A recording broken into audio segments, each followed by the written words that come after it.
এই দোয়া যদি তুমি পড়ো, পাহাড় পরিমাণও যদি ঋণের বোঝা হয়, আল্লাহ এটা পরিশোধের ব্যবস্থা করে দেবে।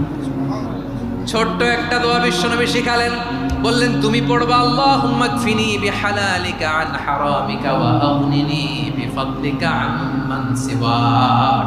মুখস্থ আছে? হ্যাঁ আছে।